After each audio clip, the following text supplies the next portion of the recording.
முன்னேற துடிக்கும் இளைய நெஞ்சங்களே, உங்களுக்கு முன்னேறுவதற்காக ஒரு வழியை சொல்கிறேன். லூக்கா நற்செய்தி 6ஆம் அதிகாரம் 38 சொல்லுகிறது, நீங்கள் உழைப்பதிலே கொடுங்கள், இன்னும் உங்களுக்கு கொடுக்கப்படும். நீங்கள் மூடி வைத்தால் யாருக்கும் கொடுக்காமல் அது நாறிப்போகும். ஆகவே பெரியவர் சொல்லுவார்கள், இறைக்கிற கிணறு தான் ஊரும், இறைக்காத கிணறு நாரும் என்று சொல்லுவார்கள். பிரியமானவர்களே, இளைய செல்வங்களே, நீங்கள் உழைப்பதில் கொடுக்க வேண்டும் என்று சொல்லி மனிதனும் விரும்புகிறார். மனிதனுக்கும் உன்னை தேவைப்படுகிறது, கடவுளும் விரும்புகிறார் நீ கொடுக்க வேண்டும் என்று.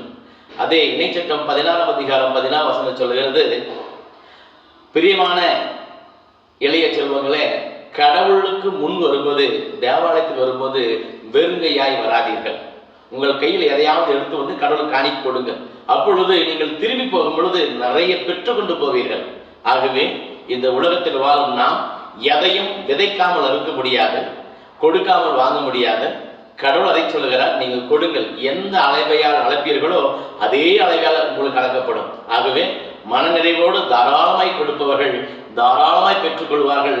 கஞ்சத்தனமாய் இருப்பவர்கள் கொஞ்சம் கொஞ்சம் பெற்று அவர்கள் கஷ்டத்தில் இருப்பார்கள். பிரியமானவர்களே, ஆண்டவர் உங்களுக்கு இந்த உலகத்தில் கொடுத்ததில் நீங்களும் கொடுத்து பெறுங்கள் என்று சொல்லியிருக்கிறார். ஆகவே இந்த பூமிக்கு வெறுமனை வந்தோம், வெறுமனை போகிறோம்.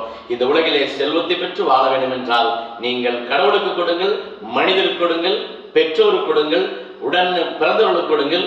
கொடுத்து பாருங்கள், ஆண்டவர் உங்களை செல்வத்தால் நிரம்பி வழியை செய்வார். ஆமேன்.